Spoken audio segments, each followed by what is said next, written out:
এই ফোন চালাতে লাগবে না সিম, দিতে হবে না চার্জ। জানলে অবাক হবেন, ইলন মাস্কের পাই ফোনে কোনো চার্জ দিতে হবে না, এমনকি এই ফোন চালাতে লাগবে না কোনো সিম। ধারণা করা হচ্ছে এই ফোন বাজারে আসলে স্মার্টফোনের ধারণাটাই পাল্টে দেবে। নাম তার পাই ফোন। এটি নিয়ে কয়েক মাস ধরে এমনই জল্পনায় সরগরম সামাজিক যোগাযোগ মাধ্যম। পাইফোনের বেশ কিছু ভিডিও ইতিমধ্যে ভাইরাল হয়েছে। তাতে দাবি করা হচ্ছে আলোতেই চার্জ হবে পাইফোন। সূর্যের আলো তো বটেই, সাধারণ আলোতেও কোনো সমস্যা হবে না, চার্জে বসাতেও হবে না। ফোন থাকবে, আলো পড়বে, চার্জ হবে, আর কি চাই। কোনো সিমও লাগছে না এই ফোনে।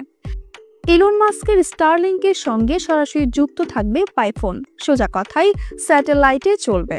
ভবিষ্যতে সভ্যতা যত আগাবে, চাঁদ মঙ্গল গ্রহে বসতি স্থাপন করবে মানুষ, তখন পৃথিবী থেকেই সেখানে ফোন করা যাবে।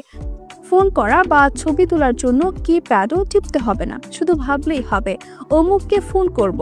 মস্তিষ্কের তরঙ্গ বুঝে পাইফোন থেকে তার কাছে কল চলে যাবে।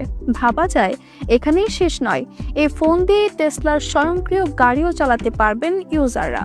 তা এমন ফোনের দাম কত হবে? নিশ্চয় অনেক বেশি? না, একদমই না। পাইফোনের দাম থাকবে মধ্যবিত্তের নাগালের মধ্যেই।